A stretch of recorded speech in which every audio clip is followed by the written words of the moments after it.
ગુજરાતની હરિયાળી નગરી અને રાજધાની એવા ગાંધીનગરના આંગણે international film festival on cultural tourism નામના સુંદર ફેસ્ટિવલનું આયોજન કરવામાં આવ્યું છે।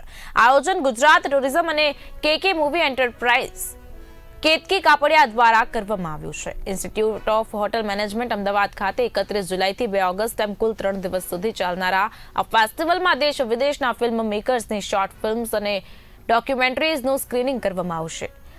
અંદાજ 2 મૂવીના સ્ટારકાસ્ટ आयुष कुमार, अकाइशा वत्स, नताशा फर्नांडिस અને ડાયરેક્ટર સુનિલ દર્શને અડાલજ વાવની મુલાકાત પણ લીધી હતી।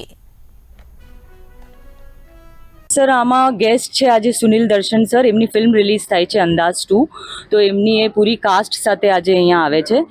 અને એના અલાવા અમારા જ્યુરી મેમ્બર્સ છે Dharam Gulati sir, Arun Shankar sir, Aneri Vajani TV actress છે, અને બીજું ચિન્મય પુરોહિત સર છે, ફિલ્મ મેકર છે જે ગુજરાતના, એ અમારા જ્યુરી મેમ્બર્સ છે। અહીંયા રાખવાનું ઉદ્દેશ્ય એ છે કે Gandhinagar capital city of conferences and events માટે ફેમસ છે। અને બીજું ગુજરાત અમે ફર્સ્ટ ટાઈમ કરીએ છીએ। આની પહેલાં અમે બીજા સ્ટેટ્સમાં કરતા હતા, પણ ગુજરાતમાં જે rich culture, rich heritage, diverse landscapes ને અમારું જે થીમ છે કલ્ચરલ ટુરિઝમ, એ ફેસ્ટિવલ ગુજરાતથી બેટર પ્લેસ નથી હોલ્ડ કરવા માટે, તો અમે વિચાર કર્યો કે અમે આ ફેસ્ટિવલ અહીંયા કરીએ।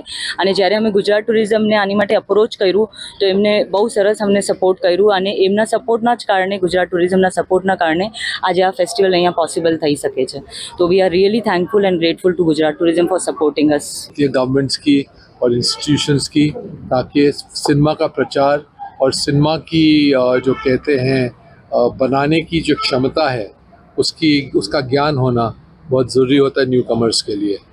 सर आपने ये बहुत दिग्गज कलाकारों के साथ काम किया, ये न्यू कमर्स को आप चांस दे रहे हो? जी नहीं, मैंने पहले भी न्यू कमर्स के साथ काम किया है और कई न्यू कमर्स के साथ काम किया है। लारा दत्ता, प्रियंका चोपड़ा दोनों न्यू कमर्स थी, ये याद रखिए। सर अंदाज 2 में क्या नया देखने को मिलेगा? नया क्या मिलेगा? 3 पहले ये नए हैं, और एक नई कहानी है, 8 नए गाने हैं, एक बहुत ही अनोखी कहानी है जो सिर्फ आपकी आंखों को नहीं बहलाएंगी लेकिन आपके दिल तक पहुंचेगी।